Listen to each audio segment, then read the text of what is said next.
ಪರಪ್ಪನ ಅಗ್ರಹಾರದಲ್ಲಿ ನಿಲ್ಲದ ಅಕ್ರಮ ಚಟುವಟಿಕೆ.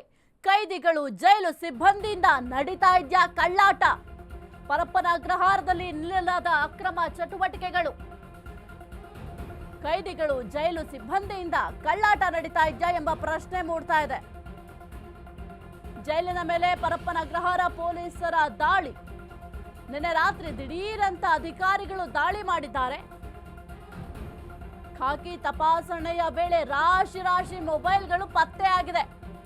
14 mobile, 9 sim card, 5 charger ಪತ್ತೆಯಾಗಿದೆ. 2 ಇಯರ್ಬಡ್, 10 ಚಾಕು ತರಹದ ವಸ್ತುಗಳು ಪತ್ತೆಯಾಗಿದೆ.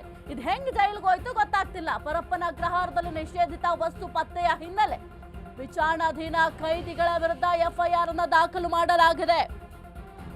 ಕಳೆದ 2 ತಿಂಗಳಿನಲ್ಲಿ 67 ಮೊಬೈಲ್ಗಳು ಪತ್ತೆಯಾಗಿದೆ. ಸದ್ಯಕ್ಕೆ ಈ ಒಂದು ಜೈಲಿನಲ್ಲಿ ಆಗ್ತಾ ಇರುವಂತಹ ಅಕ್ರಮ ಚಟುವಟಿಕೆಗಳಿಗೆ ಕಡಿವಾಣ ಹಾಕೋದೇ ದೊಡ್ಡ ಸವಾಲಾಗಿದೆ.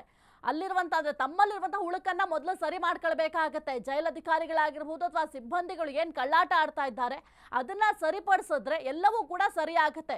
ಯಾವಾಗ ಪರಪ್ಪನ ಅಗ್ರಹಾರ ಜೈಲಿನಲ್ಲಿ ಕೆಲವೊಂದಿಷ್ಟು ಅಕ್ರಮ ಚಟುವಟಿಕೆಗಳು ನಡೀತಾ ಇದೆ, ಜೊತೆಗೆ ಕೆಲವೊಂದಿಷ್ಟು ಜನ ಮೊಬೈಲ್ ಯೂಸ್ ಮಾಡ್ತಾ ಇದ್ರು, ಟಿವಿ ಯೂಸ್ ಮಾಡ್ತಾ ಇದ್ರು, ತಮ್ಗೆ ಇಷ್ಟ ಬಂದಂತೆ ಪಾರ್ಟಿಯನ್ನ ಮಾಡ್ತಾ ಇದ್ರು. ಕೆಲವೊಂದಿಷ್ಟು ವೈರಲ್ ಆದ ನಂತರ ಜೈಲಿನ ನಿಯಮಗಳನ್ನು ಕೂಡ ಬದಲಾವಣೆ ಮಾಡಲಿಕ್ಕೆ ನಿರ್ಧಾರವನ್ನ ಮಾಡ್ಕೊಂಡಿದ್ರು. ಕೆಲವೊಂದಿಷ್ಟು ಚೇಂಜಸ್ ಕೂಡ ಮಾಡಿದ್ರು. ಆದ್ರೆ ಆ ಚೇಂಜಸ್ ಎಷ್ಟರ ಮಟ್ಟಿಗೆ ಎಫೆಕ್ಟ್ ಆಗಿದೆ ಅನ್ನೋದು ಕೂಡ ಬಹಳ ಮುಖ್ಯ ಆಗುತ್ತೆ. ಇನ್ನೂ ಕೂಡ ಸಿಬ್ಬಂದಿಗಳು ಕಳ್ಳಾಟ ಆಡ್ತಾ ಇದ್ದಾರೆ.